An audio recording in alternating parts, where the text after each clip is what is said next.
Hey, everybody. Welcome to this episode of Think Business Live. Looking forward to talking with Jason. Jason Spacek. Sorry about that. There you go. Jason, it's great to connect with you and looking forward to talking. You're an accomplished healthcare innovator and executive leader with over 20 years of experience driving business results across telco and healthcare industries. Now part of the Healthcare Innovation Group at Barkley Health Innovations, where you're working with brands on, brand clarity, innovation, strategy, connecting with clients. I want to start. Thanks so much for being on the show, Jason. I appreciate it. I want to start by talking about what innovation is, right? So I talk to a lot of people, and they'll share, well, we help clients innovate, but sometimes innovation is looking at the simple things. It's not necessarily something new, but maybe diving in and spending a little bit more time on something that a company is completely missing, that's hidden in plain sight to them, but not to maybe a brand strategist like you. And so let's just kind of talk about where innovation sits, where it's kind of hidden in plain sight versus creating something brand new.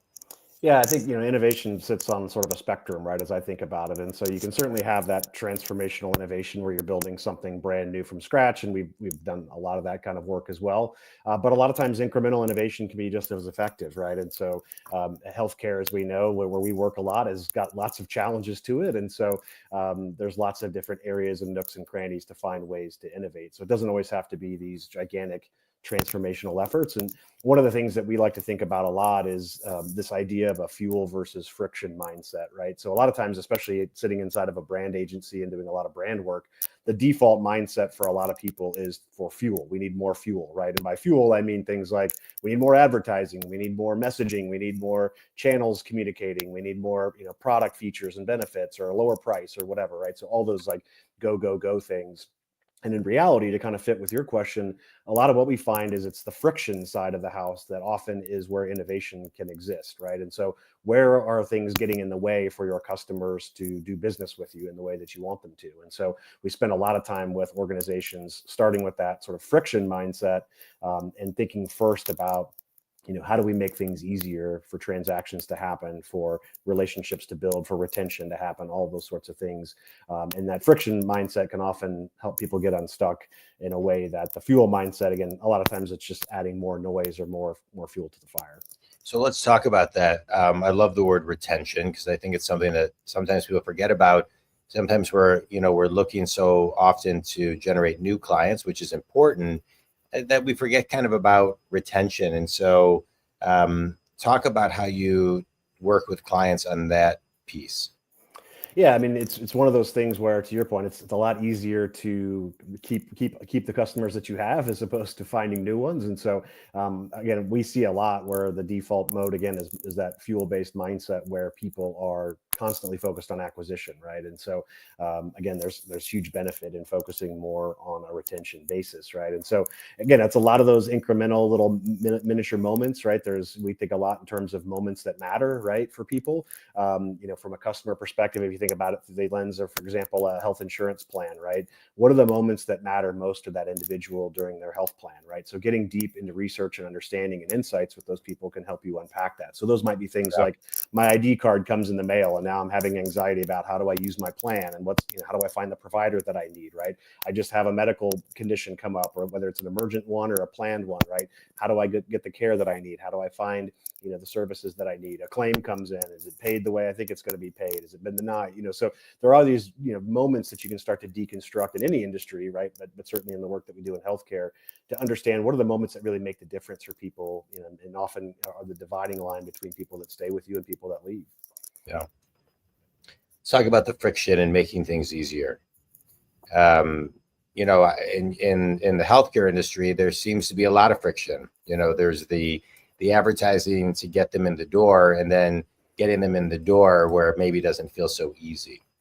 And so how do you work with companies for the face and the brand to be easier? And then how do they infuse that message within the through line of their day-to-day business and their world and their people? Yeah, I think, I can certainly give you a couple of examples. So we were retained by a company that sells travel medical policies, right, internationally. So you go travel to Europe and you want to get medical coverage while you're over there, that kind of thing. So they were having some challenges getting people to get quotes and complete through their web experience, right? And again, that fuel mindset would have you thinking, okay, well, let's lower the price. Let's, talk more. Maybe we need more digital advertising, right? How do we get more people to the website? And what we did was we sat down and deconstructed again that website and said, the problem here is that you have too much stuff and too many steps getting in the way of people getting the quote and getting the sale that you're looking for, right? So as we went and did the research to understand what this model needs to look like, we were able to take a whole bunch of stuff out of the experience, right? Because they were, like a lot of companies, their homepage was full of stuff about themselves and here's this and here's what we can do and all this stuff. And it's like, people are here to get a quote and price compare and understand why they buy. They can learn as they go through the process. They don't need to be told everything and then get a quote. And so we were able to do that and more than double the amount of people that were getting quotes on their website and the amount of people that were actually converting into policyholders. And so again, that sort of friction mindset of like, what's getting in the way of these people transacting in the way that you want, right? And so the other piece I think that relates to this is that, from a friction standpoint, is it's a notion that we use a lot, which is called fall in love with the problem, not the solution. Yeah. Right. And so this idea of we spend all this time on solutions. I ran innovation and strategy for a Blue Cross Blue Shield plan in my past life. And a day wouldn't pass when 5, 6, 7 people would come out of the woodwork with the next best platform. And I can help you solve diabetes issues and I can help you process claims faster and blah, blah, blah. Right. But all of them had, a solution orientation, right? I also sat on the board of a venture fund and same thing. All the pitches were all about our solution, our platform, our this, right? And very seldomly did you find people who would ground themselves in what problem are we trying to solve, right? And so that orientation can be super powerful, especially in a challenging world like healthcare. So a project that we did with Blue Cross of Arizona, actually, we built it ended up being a pretty transformational innovation, but we built a brand new sort of advanced primary care wrapped together with a health plan model, all run through Blue Arizona. It's called Persano Health. It's kind of now showing up all across Phoenix and Tucson. And so we brought all these pieces together and built this brand new model that was serving members/patients in a brand new way. But we didn't set out to do that, right? We set out to kind of understand the dynamics of the industry. We sat down and talked with people about what they wanted from the industry, what they were getting, what they weren't getting. And we got to the root of the problem, which is there's a misalignment of incentives at the root of healthcare, right? So providers are incentivized to do more stuff. Insurance companies are incentivized when less stuff happens. Members are kind of caught in the middle of all this stuff. And so if we could peel this back and start to align incentive between payer and provider, we could unpack and unravel a lot of the complexity that exists in the model. And so as we went through and built this, with kind of a human-centered focus, that core problem was at the root of everything. And once we did that, we could start to make a much more simple model and much more effective model for consumers we were serving. So let's talk about this more, because I love this topic. This topic of taking time to find stillness and reflection in the problem and really dive deep to the bedrock problem is a lot where things sit. It kind of, as you're talking, reminds me of, it was Winston Churchill, a 17th century philosopher, Mark Twain. If I had more time, I would have written a shorter letter. And, solutions are easy to come up. Oh, try this platform, try this, this will solve everything. But to really sit to get to the core bedrock problem, that's where I think the magic begins to happen, because I see this as a business coach all the time. I work with solopreneurs to Fortune companies and everything in between, and sitting with them to get to the root of something where we can then in that space create a solution and reverse engineer a very next step it takes a moment. And both parties, all parties kind of have to kind of surrender and settle in and look at things, not only from their perspective, but different people's perspective. And so it's such an interesting thing. So I want to talk a little bit about, like, when you do it, how do you create the space for people to get there? Because it forces them, they have to slow down. But you actually, slow down to speed up. So how do you create, I know how I create the space. How do you create the space? Yeah, well, I mean, I think the first thing that's required is some organizational courage, right? Because to your point, the default mindset is like, go, go, go. Next quarter's coming up, next, sales cycles, ticking along, et cetera. And so it starts with leadership that's committed to thinking a little bit differently and having the courage and wisdom to say, to your point, let's slow down a little bit to then speed up later. And so I think that's the first ingredient. The second is, again, I think it's that human centricity, to your point, just spending the time with those that you're serving or that you're aiming to serve, right? Again, another example, we did work with another Blue Cross plan where the very first thing we did was we sat down with 13 millennials in their homes for a couple hours apiece and just talked to them about healthcare, right? How do you experience it? What works for you? What doesn't work for you? We had no agenda of like, oh, we're hoping to build an X or we're hoping to build a Y. It was just millennials are coming up in the world. They're starting to become buyers of health insurance and healthcare services. And so that their mentality was one that we really wanted to tap into. And so what I always like to say is that, people are they're kind of bad at innovating with you. You don't typically get someone that articulates the exact innovation that you want, but they're fantastic at articulating problems, and they're fantastic at reacting to ideas that you present to them. And so learning how to use those audiences in the right way, in addition to just, again, finding the space to listen to them and take the time, is critically important. And so we like to infuse that human insight across the work that we do. So the project that I mentioned that started with the 13 millennials, we then carried that all the way through. We were doing focus groups. We did, and the coolest thing that we did is we were designing a clinical experience. We broke that clinical experience into 7 stages for everything from, the pre-appointment to getting there, to checking in, to the exam room, et cetera. And every one of those, we broke those 7 stages into these 2-week design sprints and invited people to come in and join us in that innovation work. And, we would bounce hypotheses off them. And some they would say, yes, this is exactly what I want. And some they would say, no, please don't do that. And shape the model that way. So again, that's another one where it takes a little bit of time. We probably could have just sat down and scratched out a model on paper in a couple of hours, but taking that, those couple of weeks times 7, 14 weeks, right, to design a model from the ground up and get insights throughout was the deal breaker. Yeah, I love what you're talking about. One of the things I see within companies is, they talk about an experience, but then they don't reverse engineer the predictability, the flow, the rhythm, the cadence, or the framework of what that is.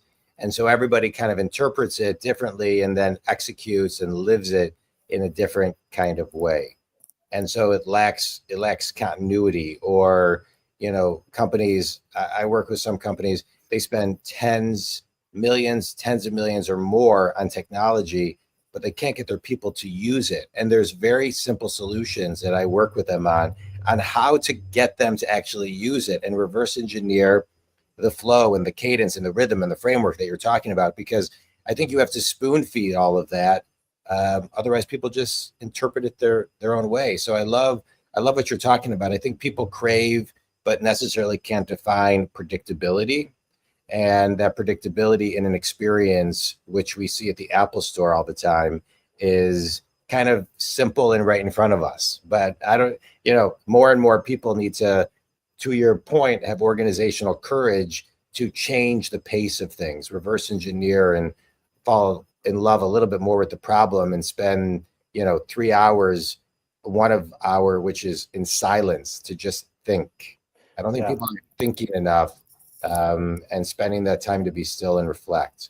Well, and there's a really cool byproduct to this sort of human-centric orientation, right? Of spending time with customers and sort of sitting in that moment, right? Is what you get out of that is fantastic storytelling material for your innovation or your campaign or your program, right? So when we sat down with those individuals, we heard stories about people juggling multiple prescriptions because their daughter has a mental health crisis, or people who ripped apart the welcome guide that we sent them and used only the page that made sense to them. So we heard all these people and how they really interacted with it, right? And so we were able to use that as we started talking to our executive leadership, our board of directors, and people who then joined the project to implement it. And that their stories became fuel for the effort, right? To where people could come in that weren't part of the origination of the idea, and now have this full belief in what we were doing and who we were doing it for. So it's super powerful in that regard too. Right, but creating a space for those stories, as you're talking, it's reminding me of. So I'm Jewish, and after somebody dies, you have a funeral very shortly after, and After they pass away, the rabbi comes to the house and the family sitting around the table, and they ask everyone at the table, it's the immediate family, to share a story about that person. And they always say, no matter how close you are with the person, you're going to hear a story that you have never heard before. And you're thinking, no way, there's no way I could learn, but you do. And, in times like this, when you're mourning, it's like there's guilt-free time to really kind of surrender to this space that we're talking about. And you learn all of these new stories that shift perspective, right? And kind of you can internalize and they have major influence in the next, in many cases, not all, stages of things of how you move through life. And so I think what we're talking about today, which is this organizational courage think community, is to slow down a minute. And I love what you talked about, Jason, which is fall in love with the problem, not the solution, because the solution, it's really easy to find a solution and drop 10 million and be influenced that is. And I'm not suggesting that always isn't the right move. But if you haven't fallen in love with the problem and gotten to the bedrock core essence of something that is not so obvious and needs time to really dissect to the simple and what's hidden in plain sight, that's where the I would say the heart connection really kind of begins to sing. Yeah, that's what it's all about. I mean, that's where the feelings happen, right? That's where people get inspired. That's where, again, those stories and those narratives and those insights go so far in bringing people along to the cause. So it was cool when we were doing these projects and we were presenting to, again, people who could thumb up or thumb down the effort in a heartbeat, right?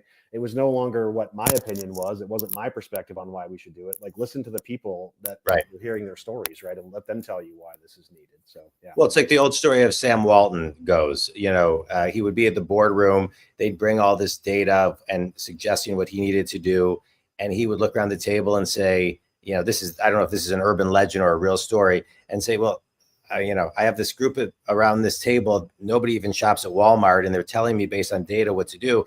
He would take the data, go to the coffee shop, have coffee and pie with his customers, and then come back and say, this is the data that's important to them, because he listened to their stories. And I think, sometimes when I'm working with CEOs and presidents or even managers, and I work with all of those and salespeople, they'll be talking about spending all this money on research. And I'll say, well, why don't you just call one of your clients a day and one person within the company a day? Because you'll get better intel than anybody can get for you. And not that those other groups aren't important. They are, they serve a purpose. But the one-on-one connection is key.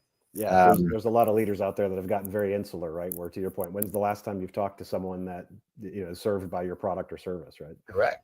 Yeah. And today, and this is what I guide my people to, you want to be doing that pretty regularly to keep your finger on the pulse. It's really easy to get into management, get into leadership, and all of a sudden it's been 1, 2, 3+ months where you haven't connected to the true grounding of the business. Yeah. Being in a living room is a lot more important than being in a boardroom in a lot of ways. Yeah.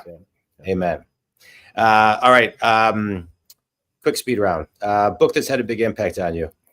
I'm a big Simon Sinek disciple, so I love all his stuff. The Start With Why, obviously, is where it kind of all began with him. And I love that thinking just because it's some of what we've talked about today, right? Of just the why is so important. Why you do what you do is so critical, because that's the part where the passion, merges from, where people connect on a more visceral level, right? And so I just love the simplicity of that thinking and the applicability to almost anything that we do, especially from a brand perspective.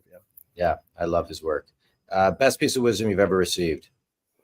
I guess I would say, don't give up what you want most for what you want now. So it's kind of this idea of, delaying some gratification. I think it applies in so many aspects of life, whether it's building wealth, whether it's, maintaining fitness and health and well-being and all that kind of stuff. But being able to delay just a little bit goes a long way. Yeah, delayed gratification, we're losing it. There was an article in 2008, I think, in The Atlantic, talking about how technology is doing a big shift, moving us from in delayed gratification to instant gratifications. We just need too much dopamine too often these days. So I agree. If you can settle into this delayed gratification, it's great. Have you ever seen the marshmallow experiment? Yeah, very famous. Yeah. So those are great. Think Community, check it out. Google it. There's a great video on delayed versus instant gratification with the marshmallow experiment. Last question, finish this sentence. One thing everybody can do to innovate, but not over innovate is? I think slow down and tap into your customers that you serve.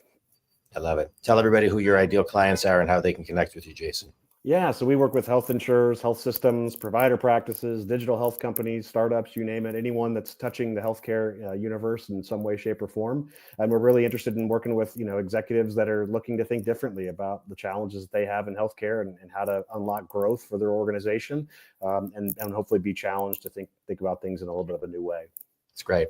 Jason, I love this podcast. I get to talk to people like you. I'm a business coach. I work with successful people, solopreneurs to Fortune companies, everything in between, who are stuck, and I work with them to get them unstuck.